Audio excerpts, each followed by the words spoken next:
안녕하세요. 미국을 움직이는 한국의 인재들 작가 현재입니다. 제가 이게 두 번째 시간인데요. 지난 시간에 한국에서 미국으로 이민이나 유학을 가서 미국에서 한인 리더로 살고 있는 45인의 그 성공의 비결, 거기에 대해서 이제 일부의 얘기를 했어요. 일부 먼저 비전을 세워라. 비전을 세워라, 그 얘기를 했거든요. 오늘 두 번째 시간에는 그럼 비전을 세웠으면 어떻게 도전할 것인가, 그 방법이 지금 4가지가 있는데 그 부분에 대해서 오늘 한번 얘기를 나눠보도록 하겠습니다. 먼저 두 번째는 미국의 교육 시스템이에요. 이분들이 이제 대부분은 미국에 가서 교육을 받았거든요. 제가 이분들 인터뷰를 다 하고 느낀 건데, 미국 교육은 본질 교육, 체험 교육, 공동체 교육입니다. 이런 교육을 받았기 때문에 그분들이 미국에서 미국인으로서 성공할 수 있었던 건데, 그럼 먼저 한번 볼게요. 본질 교육. 미국 교육의 첫 번째 비결은 본질 교육입니다. 본질 교육은 먼저 계속 질문을 하는 거예요. 나는 누구인가? 왜 그렇게 돼야 하는가? 왜라는 질문을 계속해요. 그걸 통해서 비전도 만들 수 있고 나와 친구의 다름도 이해할 수 있고, 그래서 계속 생각하는 능력을 키워주는 게 미국 본질 교육의 핵심이에요.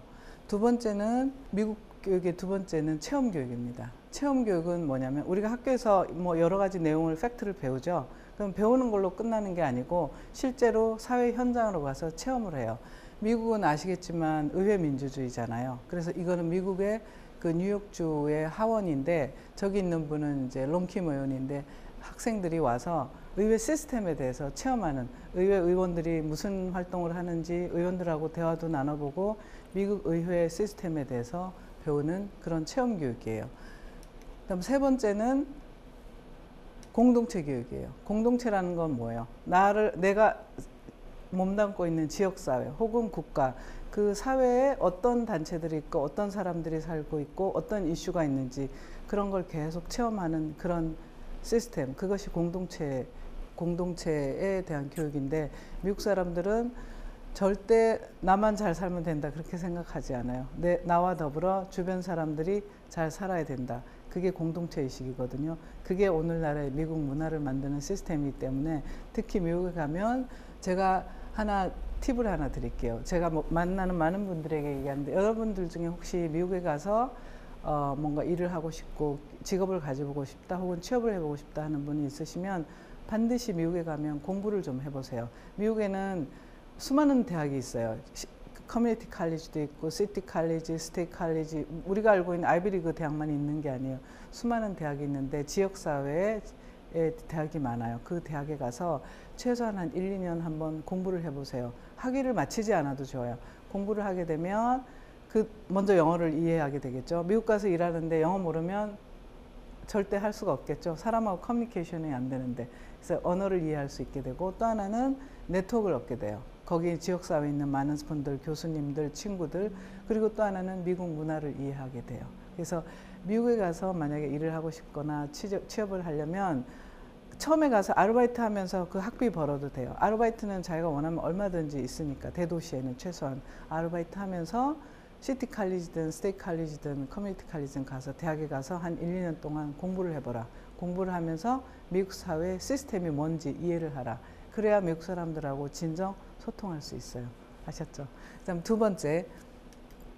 번째는 미국의 시스템이, 미국 사회는 정직하게, 여기 중요한 건 정직이에요. 인테그리티가 있어야 돼요.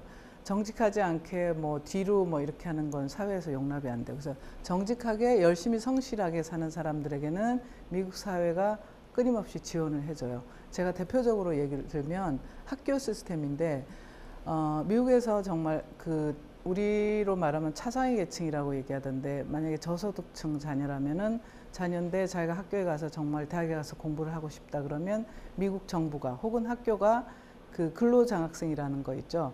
일자리를 학교에서 몇 개든 두 개까지 주면서 그 아이가 학비를 벌어서 그걸 가지고 등록금을 낼 수 있도록 그렇게 지원을 해주는 시스템이 있어요.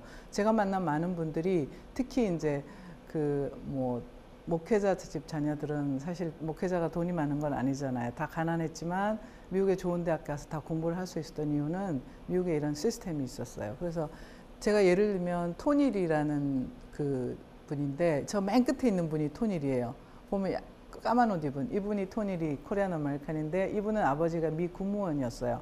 그러니까 미국 그 예를 들면 우리나라 치면 국방성의 이제 그 공무원인데 공무원이 돈을 많이 받는 직업은 아니잖아요. 근데 하버드에 입학을 했어요. 하버드는 솔직히 돈이 1년에 거의 몇 천만 불 이상 드는 몇만 불 이상 드는 그런 많이 학비가 비싼 학교인데 하버드에서 이 아이가 앞으로 포텐셜이 있으니까 들어와서 아르바이트를 거의 2개씩 줘서 학비를 벌어서 낼 수 있게 그렇게 했어요. 그래서 미국에서는 정말 자기만 열심히 공부하려고 한다면 학교가 정부가 그런 근로장학제도 같은 게 있기 때문에 얼마든지 공부할 수 있어요. 그래서 학생인 경우도 그런 시스템의 혜택을 볼 수 있고 또 하나 미국에서는 정직하게 세금을 내고 일한 사람들에게는 일한 사람들이 만약에 사업을 하고 싶다 그러면 돈이 필요하잖아요. 좀 많은 돈이 필요할 때 신용대출을 해줘요. 왜? 자기가 계속 세금을 내고 레코드를 쌓아놓으면 거기에 맞게 돈을 대출을 해주는 시스템이 있어요.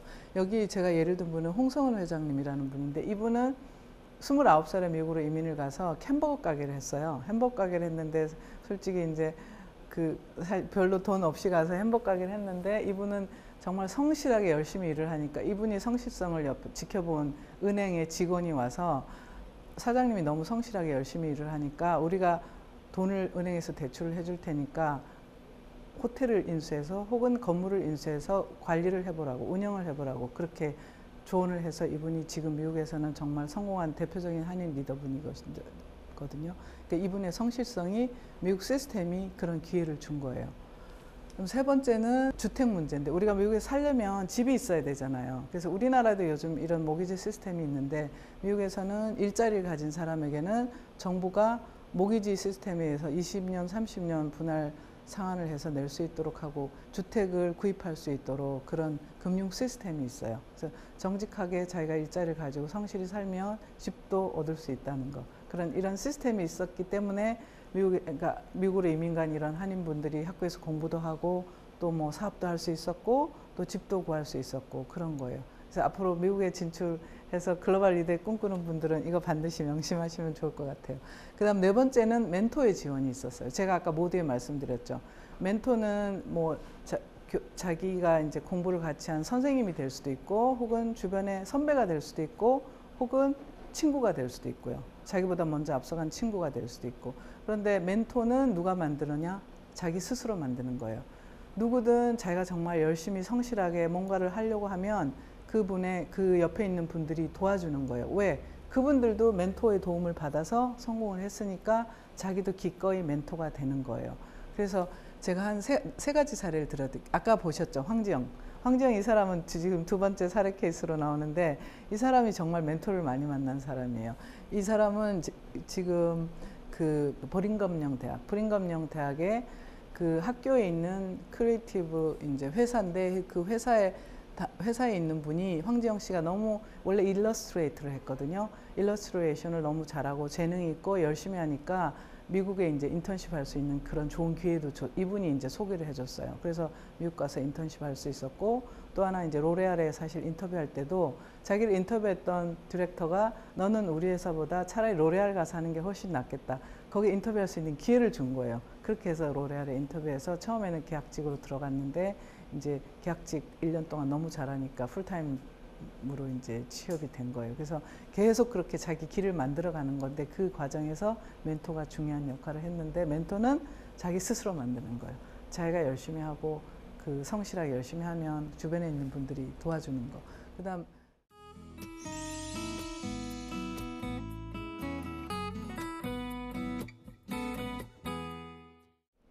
티모시하라는 분인데요. 이분은 필라델피아의 건축 설계 회사의 대표세요.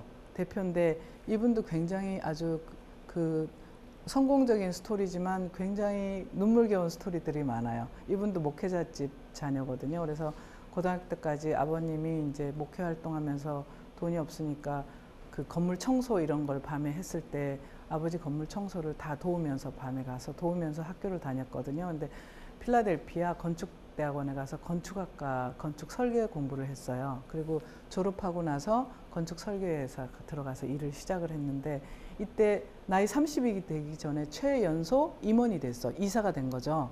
미국 사람들도 그거 되게 힘들거든요. 30대 되기 전에 이사 되는 거 한국에서 쉽지 않죠. 미국도 마찬가지예요. 그런데 이 사람이 어떻게 해서 최연소 이사가 됐느냐.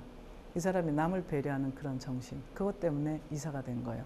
그 예를 들면 대표님이 얘기를 해주셨어요. 그 건축 설계회사에서 취업을 해서 이제 일을 하는데 아무래도 아직 그 신입이니까 뭐 큰 일을 못했을 텐데 항상 자기 위에 디렉터나 이런 분들 따라다니면서 일을 했겠죠. 근데 이분이 항상 일이 프로젝트가 끝나면 고객들이 임원이나 회장님에게 전화를 하는 게 아니라 어린 30대 미만, 그러니까 그 중역도 아닌 티모시하에게 전화가 오는 거예요. 그래서 회장님이 물었어요. 왜 고객들이 너만 찾느냐? 그 이유는 이분이 항상 일이 끝나면, 프로젝트가 끝나면 고객들에게 전화를 일일이 해서 혹시 오늘 뭐 더 필요하신 거 없느냐, 불편한 거 없느냐, 언제든지 연락 달라. 그런 식으로 애프터 서비스를 한 거예요. 그러니까 당연히 이 사람에게 전화가 오겠죠. 그래서 이 사람이 너무 그런 걸 잘 하니까 그 회사에서 30대가 되기 전에 임원으로 승진을 시켜준 거예요. 왜? 고객과의 접점이 되고 너무 큰 역할을 하니까. 그리고 또 하나 중요한 스토리는 지금 이분이 2015년에 그 오바마 대통령이 임명하는 국립건축과학원의 종신 이사가 됐어요. 종신은 앞으로 영원히 이 업계에 있는 한 이사가 된다는 뜻이죠. 국립건축과학원이 무슨 역할을 하냐면 미국의 건축의 제도를 만들고 시스템을 만들고 그런 역할을 하는 거예요. 근데 이분이 아시아인으로는 최초예요. 근데 어떻게 해서 그런 그 이사직에 됐느냐? 이 업계의 원로분이 추천을 한 거예요, 이분이. 그래서 2년 동안 다큐멘터 심사를 해서 2015년에 됐대요. 그래서 지금 이제 그 종신이라서 2년 정도 근무를 하신 건데 이건 앞으로 이분이 업계에 계신 동안 계속 할 수 있는 거예요. 근데 그만큼 이분이 남을 배려하고 도와주고 먼저 도와주고 이런 솔선수범하는 그런 배려 리더십 때문에 사실은 이제 이 종신 이사직까지 간 거예요. 그래서 미국에서는 절대 나만 잘 살면 돼, 나만 잘하면 돼가 아니라 물론 나도 잘해야 되겠지만 주변 사람들 끊임없이 도와주려고 하는 사람에게 더 많은 기회가 온다는 거. 그 부분 멋있죠? 우리 사회도 앞으로 그렇게 될 수 있겠죠? 그다음 이제 멘토의 지원이 있었고요. 마지막으로는 부모들의, 제가 말씀드렸죠. 한국 부모들은 항상 교육열이 높다고 하는데 그 교육열의 근간은 자녀들에 대한 사랑, 그거예요. 그래서 제가 이걸 밖에 나가서 뭐라고 얘기하면 코리안 헤리티지라고 얘기해요. 우리만이 가지고 있는 독특한 거예요. 미국에 수많은 에트닉이 있어요. 미국은 이민자 사회잖아요. 그래서 유럽에서 온 사람도 있고, 뭐 인도에서 온 사람도 있고, 중국에서 온 사람, 한국에서 온 사람. 미국이 지금 인구가 3억 5천이에요. 거기서 한국인이, 코리안 아메리칸이 공식적으로는 한 150만, 200만 되면 거기서 아주 스몰 어마운트죠. 1%가 안 되잖아요. 그런데 한국인들이 그 1% 미만의 한국인들이 그 미국의 공직이나 혹은 산업계 곳곳에 이런 리더로 살아가고 있어요. 그 이유는 물론 먼저 제일 중요한 건 개인이 비전을 세운 거. 그 다음에 물론 미국의 이런 시스템. 그 다음에 더 중요한 건 한국의 부모들. 부모님들이 자식에 대해서 끊임없이 이렇게 사랑을 베풀어주고 격려해주고 이런 게 있었기 때문이거든요. 그래서 이분들 모두 부모들이 자기들을 끊임없이 사랑하고 이런 격려해준 스토리가 있는데 제가 대표적인 사례 3가지만 말씀드릴게요. 이분은 저 가운데 있는 사람이 그 여러분 잘 아시는 하버드 아시죠? 하버드의 그 로스쿨. 하버드 로스쿨 하면 전 세계에 정말 재능 있는 로이어가 되려고 하는 사람들 모이는 곳이잖아요. 거기에 이제 석자 교수예요. 이분도 아시아 최초, 한인 최초의 석자 교수가 됐는데 교수가 된 것 자체가 최초인데다가 이제 석자 교수가 몇 년 전에 됐어요. 그 된 비결은 사실은 이 사람도 스토리가 이제 초등학교 때 미국으로 유학을 아버지가 이민을 갔기 때문에 이제 이민을 가게 된 거죠. 그런데 갔을 때 굉장히 힘들었어요. 왜? 언어가 영어가 안 됐기 때문에. 한국에서는 정말 재기발랄하고 이야기꾼인 아이가 미국에 처음 갔을 때 영어를 모르니까 친구하고 말도 할 수 없죠. 제대로 대화할 수 없으니까 친구도 사귈 수 없죠. 그리고 수업에서, 미국에서는 항상 수업에서 왜 그런지 질문을 하면 답변을 해야 되는 그런 수업이에요. 우리나라처럼 선생님이 이제 뭐 말씀하시면 그 받아 적는 그런 수업이 아니라 자기 의견을 말해야 되는 그런 게 미국 수업이에요. 그래서 제가 본질 교육이라고 얘기했잖아요. 그런데 수업에서 자기가 생각은 있지만 말을 제대로 할 수 없으니까 굉장히 디프레스 됐어요. 그런데 그 해결 방법을 이 사람은 찾았어요. 자기 스스로. 무엇으로? 책으로. 그래서 독서를 굉장히 많이 했어요. 그래서 부모님이 사준 책을 일일이 다 사줄 수 없으니까 처음에 갔을 때 뉴욕주의 퀸즈구에 살았거든요. 퀸즈구 공립도서관에 가서 도서관에 있는 책을 뭐 과학책, 역사책, 문학책, 있는 책 다 읽었대요. 정말. 그래서 책을 빌려와서 집에서 읽기도 하고 뭐 방학 때만 아예 가서 도서관에 살기도 하고 그랬을 때 이 옆에 있는 분이 어머니거든요. 어머니가 항상 아이를 도서관에 데려가서 같이 거기서 같이 책도 읽고 그렇게 했어요. 그래서 이 사람이 하버드 대학의 아시아 최초의 한인 최초의 교수가 될 수 있었던 비결은 책을 많이 읽기 때문이에요. 책을 많이 읽으면서 그런 팩트를 많이 접하잖아요. 이 책 저 책 읽으면서 문장 텍스트 해석력이 생긴 거예요. 그리고 또 하나 이제 부모님들이 원래 이 석지연 교수는 발레리나가 되고 싶어 했어요. 그래서 실제로 발레 학교도 1년 다녔는데 부모님이 발레리나는 솔직히 오래 할 수 있는 거 아니잖아요. 젊었을 때 잠깐 하는 거고 동양인의 체질로 그거 크게 하기 성공하기 힘들다 이런 생각을 했던지 발레리나 되는 걸 허락을 안 했어요. 그래서 이제 줄리어드 가서 뭐 이렇게 음악도 하고 줄리어드 예비스쿨에 가서 이제 문화적인 소양이 좀 풍부해요. 피아노도 치고 또 발레도 했으니까 그것도 예술이잖아요. 그래서 문화적인 소양이 풍부해서 예일대가 그런 학풍이 있다 그래요. 그래서 이 사람의 재능을 보고 이제 예일대에서 선발을 해준 거죠. 예일대 가서 문학 공부를 했어요. 그리고 옥스퍼드 가서 이제 문학 박사하면서 그 옥스퍼드에서 교수님으로부터 문장력을 키우게 됐죠. 박사학위 논문을 쓰면서. 그러고 나서 이제 자기가 거기서 앞으로 문학을 공부를 했는데 그게 솔직히 사회적으로 별로 이제 실용이 없는 학문이다 보니까 앞으로는 내가 텍스트 해석하는 능력, 글 쓰는 능력을 가지고 이 사회에 도움이 되는 일을 해야 되겠다. 그렇게 해서 택한 게 로였어요. 그래서 하버드 로스쿨 가서 너무나 이제 두각을 나타내니까 왜? 질문을 너무 잘하니까 선생님들이 하버드 로스쿨에 있는 교수들이 이 사람 질문 때문에 다른 학생들이 깨이는 거예요. 그래서 그때부터 하버드 로스쿨 1년부터 모든 교수들이 저 아이는 앞으로 우리 로스쿨에 교수로 와야 될 사람이라고 아예 찍어 놓은 거예요. 그래서 로스쿨 졸업하고 뉴욕주에서 뭐 검사 15나 이런 걸 하고 있는데 하버드 로스쿨 교수님들이 너 빨리 우리 학교에 교원 뽑는데 어플라이 하라고 그렇게 교수들이 그렇게 해서 가서 어플라이해서 교수가 된 분이에요. 그래서 사실은 이 사람이 한국에 있었으면 로스쿨 안 가고 로스쿨 교수 못 됐을 거예요. 근데 미국에 가서 자기가 언어가 안 돼서 힘들었던 그 과정을 책을 통해서 해결하다 보니까 그렇게 된 거예요.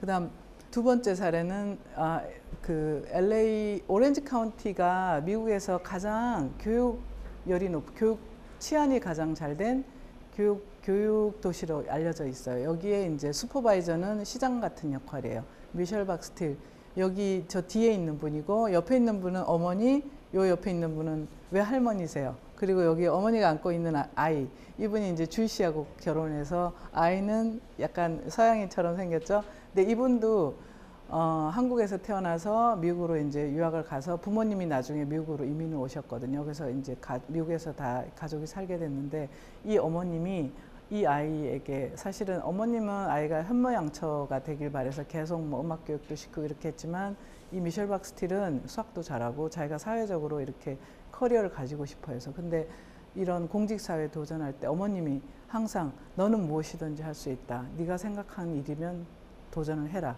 그런 어머님이 끊임없이 선거를 하면 굉장히 힘들거든요.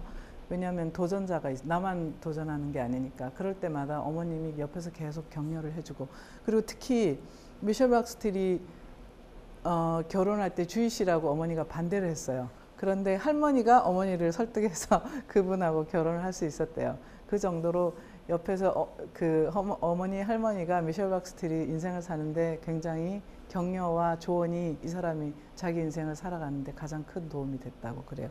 마지막으로 이제 LA 카운티의 엠박 판사예요.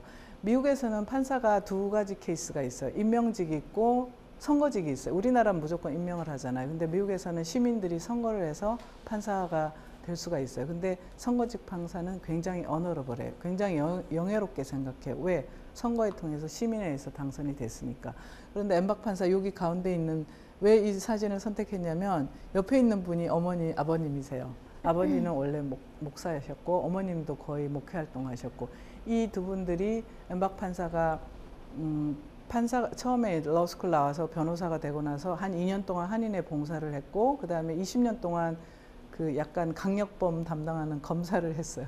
그리고 나서 이제 지금 2015년에 판사가 됐거든요. 그러니까 올해 2년 차죠. 2년 차 판사인데 선거직 판사가 됐는데 그런 길을 가는 게 쉽지 않는데 부모님이, 어머님이 특히 어머님이 항상 네가 원하는 일은 뭐든지 할 수 있다고. 그리고 특히 처음에 러스쿨 졸업하고 이제 로이어가 됐는데 한인 사회에서 사무총장 일을 해달라고 오퍼가 온 거예요. 그래서 자기는 변호사인데 한인의 사무총장 일이 급여도 뭐 한 몇백만, 100만 원밖에 안 되고 그런 데에서 와달라고 하는데 어떻게 해야 될까요? 그랬더니 어머님이 네가 로이어가 된 거는 결국 한인사회 봉사하기 위해서 된 거니까 당연히 그 잡 오퍼를 받아야 된다고. 그래서 한인사회에서 2년 동안 사무총장 일을 하면서 그때 LA 폭동이 났어요. 그래서 LA 폭동이 났을 때 한인사회를 대변해서 기자회견도 하고 그 한인들이 미국 사회에서 어떤 역할을 하는지 이런 것도 굉장히 한인사회 리프레젠트를 잘 했거든요. 그런 계기가 돼서 LA 그 검사청에서 그 한인사회를 잘 아는 그런 검사를 이제 그 필요로 할 때 이 사람이 지원을 했어요. 그 한인의 2년 동안 봉사한 경력 때문에 LA 검사청에 가서 검사가 될 수 있었던 거예요. 그리고 20년 동안 검사로서 제가 사실은 인터뷰할 때 그 재판하는 과정에 가서 봤어요. 봤더니 정말 이 목소리가 굉장히 그 소프트하거든요. 그러니까 그 법정에 온 막 이런 약간 초범들이 많은데 그런 분들이 정말 이렇게 안정적으로 느낄 수 있을 정도로 그런 그 말로써 이렇게 선결을 해주고 이러던데 이분이 정말 원래 이 변호사가 된 것도 자기가 어려움에 처한 사람들 도울 수 있는 역할을 하는데 특히 로이어가 되면 더 많은 역할을 할 수 있다는 걸 알고 로이어가 된 거예요. 근데 그런 길을 갈 수 있도록 지원해 준 분들이 두 분 부모님이세요. 그래서 한국 부모님들, 여러분들 부모님 다 계시잖아요. 가정에 돌아가면 항상 뭐 해라 뭐 해라 이렇게 그걸 우리는 잔소리로 듣잖아요. 근데 그게 다 사랑에서 비롯된 거거든요. 그래서 부모님 사랑 그리고 격려 그게 내가 내 인생을 힘들 때나 뭐 좋을 때나 이끌어 가는데 굉장히 힘이 된다는 거. 그래서 부모님은 이게 감사하셔야 돼요.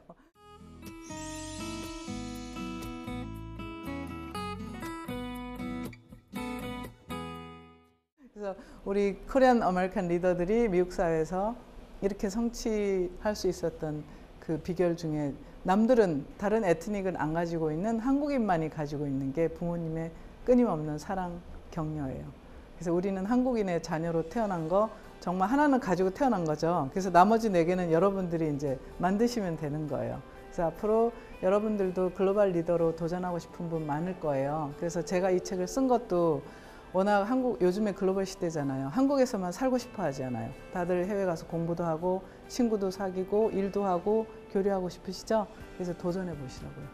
그래서 꿈을 가지고 비전을 가지고 도전하시면 성취할 수 있다는 거. 그 강연이 오늘 제 강연의 주제입니다. 다 아셨죠? 네, 감사합니다.